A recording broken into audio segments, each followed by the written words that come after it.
Hello everyone. आज हम TGT arts के लिए नेक्स्ट टॉपिक करेंगे इन्फ्लेशन, जहाँ से जो है वो क्वेश्चन काफ़ी पूछे जाते हैं। तो देखते हैं टीजीटी आर्ट्स के लिए इकोनॉमिक्स पोर्शन। तो फर्स्ट है आपका इन्फ्लेशन। इन्फ्लेशन देखते हैं कि क्या होती है और कितने टाइप की होती है, और यहाँ से क्वेश्चन जो है वो आपका बनता ही है। तो इन्फ्लेशन का हिंदी में मतलब है मुद्रास्फीति। इसका मतलब क्या होता है कि जब प्राइसेस जो हैं वो कंटिन्यूसली जो है वो राइज करते हैं, मतलब कि means continuous rise in the general price level of goods and service. मतलब जब वस्तुओं और सेवाओं के जो मूल्य हैं जो लगातार उनमें वृद्धि होती जाती है एक पर्टिकुलर टाइम पीरियड के बाद, तो हम उसको जो है वो इन्फ्लेशन में कंसीडर करते हैं। तो जनरल सिंपल सा तो आपका आंसर ये है, बट इसमें कई बार ये पूछा जाता है कि होता क्या है। इसमें ये होता है कि which reduces the purchasing power of money. मतलब कि इसमें मुद्रा की जो क्रय शक्ति है, पैसे के जो खरीदने की शक्ति है, वो क्या हो जाती है, कम हो जाती है। परचेजिंग पावर जो मनी की है वो कम हो जाती।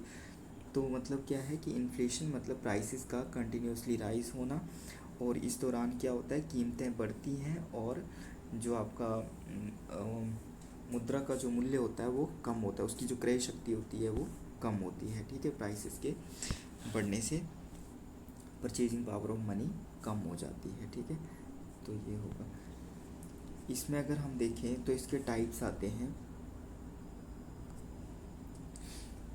Types of inflation. इन्फ्लेशन के टाइप्स की बात करें तो ये डिफरेंट टाइप की होती है। फर्स्ट आती है demand pull inflation. Demand pull inflation का मतलब ये है कि जब किसी वस्तु की डिमांड मतलब मांग ज़्यादा होगी, तो देखो 100 मतलब जो है वो हमारे पास कमोडिटीज़ है, और ख़रीदने वाले जो है वो 200 हैं। ठीक है, 200 हैं, और 100 जो है वो कमोडिटी है। तो क्या होगा, प्राइसेस बढ़ाने पड़ेंगे, क्योंकि 200 तक अगर कम प्राइसेस रखें तब तो एकदम से फिनिश हो जाएंगे, और धीरे धीरे उसको जो है वो कंप्लीट करना है। तो फिर क्या होगा कि प्राइसेस बढ़ जाते हैं। मतलब कि डिमांड जब ज़्यादा होती है तो प्राइसेस बढ़ जाते हैं। तो उसको हम बोलते हैं डिमांड पुल इन्फ्लेशन। मतलब कि जब डिमांड एक्सीड होगी सप्लाई से, demand is greater than supply, supply से जब डिमांड ज़्यादा होगी तो जो इन्फ्लेशन आएगी उसको डिमांड पुल इन्फ्लेशन बोलते हैं।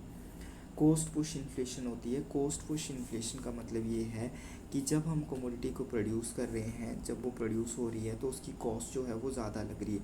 अब cost in the form of raw material भी हो सकता है, इन द फॉर्म ऑफ आपका लेबर भी हो सकता है। तो अब कॉस्ट ज़्यादा लगेगी तो प्राइसेस तो ऑलरेडी मतलब ऑब्वियसली ज़्यादा ही रखे जाएंगे।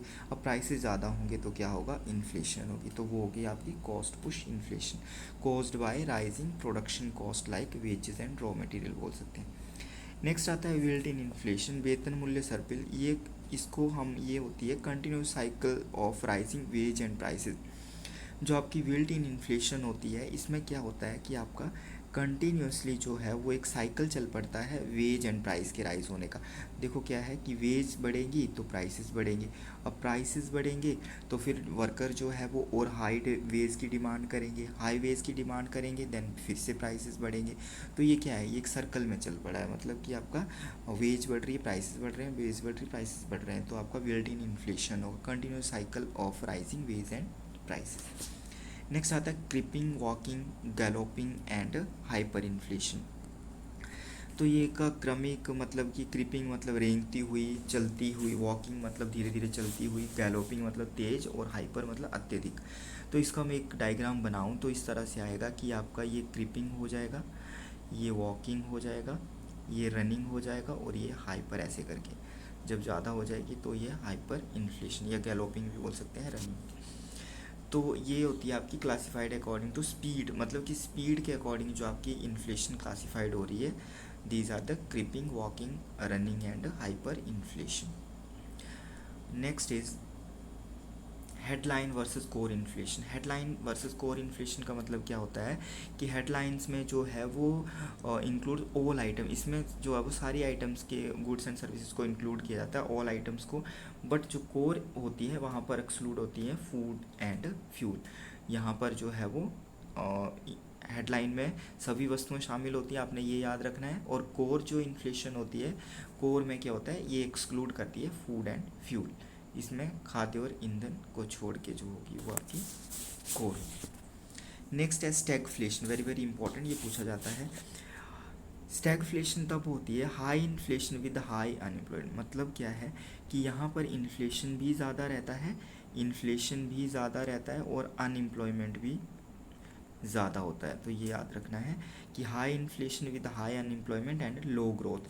अब इन्फ्लेशन ज़्यादा होगी, अनएम्प्लॉयमेंट भी ज़्यादा होगा, तो ग्रोथ क्या होगी, ग्रोथ जो होगी वो आपकी कम होगी, लो होगी, तो वो होती है स्टैगफ्लेशन। नेक्स्ट है डीफ्लेशन, डिसफ्लेशन एंड रीफ्लेशन। डीफ्लेशन का मतलब है इन्फ्लेशन का ऑपोजिट। इन्फ्लेशन में क्या है कि प्राइसेस बढ़ रहे हैं, डीफ्लेशन का मतलब है कि प्राइसेस फॉल हो रहे हैं, और डिसफ्लेशन का मतलब ये है कि स्लोइंग इन्फ्लेशन, कि इन्फ्लेशन प्राइस बढ़ रहे हैं बट स्लोली, स्लोइंग इन्फ्लेशन, मतलब इन्फ्लेशन आ रही है बट स्लो आ रही है। या फिर बोल सकते हैं कि deliberate price increase after deflation. तो रिफ्लेशन को क्या बोलेंगे हम, अगला जो है वो रिफ्लेशन, मतलब कि deliberate price increase after deflation, मतलब कि जब प्राइसेस कम हुए हैं और मुद्रास्फीति की दर कम होना या गिरावट के बाद, मतलब कि पहले क्या हुआ है, डिफ्लेशन थी, प्राइसेस कम हुए थे, बट उसके बाद अब प्राइसेस जो है वो बढ़ना स्टार्ट हो गए, तो रिफ्लेशन। ठीक है, deflate price increase after deflation, मतलब कि आपका डिफ्लेशन थी, प्राइसेस कम थे, बट अब क्या होना हो गया स्टार्ट, प्राइसेस इंक्रीज होना स्टार्ट हो गए हैं, दैट इज़ द रिफ्लेशन। तो ये कुछ कंसेप्ट थे।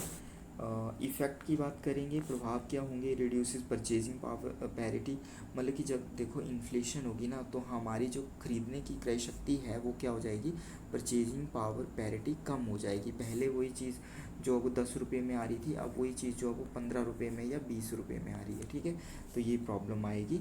एंड अफेक्ट सेविंग के ऊपर इम्पैक्ट पड़ेगा, रिड्यूस परचेजिंग पावर हो गया, डिस्टर्ब इनकम डिस्ट्रीब्यूशन जो है वो भी डिस्टर्ब होगा। कंट्रोल कैसे कर सकते हैं, we can control through monetary and physical policy, इसको हम नेक्स्ट वाले लेक्चर में डिटेल से बात करेंगे। तो ये सारे इंपॉर्टेंट जो है वो टॉपिक हैं फॉर द टीजीटी आर्ट्स, या अनदर में भी आएंगे तो वो भी देख सकते हैं, बट टीजीटी आर्ट्स में जो है वो ये इकोनॉमिक्स पोर्शन पूछा ही जाता है। तो कंट्रोल कैसे करेंगे, थ्रू मॉनेटरी पॉलिसी एंड आपका फिजिकल पॉलिसी। मॉनेटरी पॉलिसी में क्या रहेगा, ये मॉनेटरी पॉलिसी होती है, बैंक रेट पॉलिसी होती है। इसमें बैंक रेट जैसे आपका repo rate, reverse repo rate, CRR, SLR, ये सारे जो है वो इनको हम डिटेल में बात करेंगे। एंड थ्रू मॉनेटरी पॉलिसी के थ्रू हम कंट्रोल कर सकते हैं कि इनमें क्या करेंगे, अगर इन्फ्लेशन ज़्यादा है तो फिर परचेजिंग पावर को क्या करना है, कम करना है ना, कि लोग ज़्यादा खर्च कर रहे हैं। ठीक है, तो ये क्या होंगे कि मतलब बढ़ा दिए जाएंगे, फिर क्या होगा कि लोग जो है वो कम जो क्रेडिट लेंगे, तो इसको हम डिटेल में देखेंगे। ठीक है, थ्रू मॉनेटरी पॉलिसी है। नेक्स्ट है आपका through physical policy. Physical policy generally से बता देता हूँ कि आपका इनकम एंड एक्सपेंडिचर की पॉलिसी होती है, मतलब कि जो गवर्नमेंट की टैक्स रेट पॉलिसी होती है, that is the physical policy, and monetary policy it is the bank rate policy. तो मॉनेटरी कौन लगाता है, बैंक रेट पॉलिसी होती है, और फिजिकल कौन लगाती है, गवर्नमेंट। और गवर्नमेंट वाली में क्या आता है आपका फिजिकल डेफिसिट, ये सारा जो है वो राजकोषीय घाटा जो है वो कम करना, कर बढ़ाना, ये सारी चीज़ें जो है वो सप्लाई मेजर, ये सारी चीज़ें इसमें आएंगी। तो this was today's class. Next जो है वो हम नेक्स्ट इंपॉर्टेंट टॉपिक अगली क्लास में लेके आएंगे। Thanks for watching, thank you.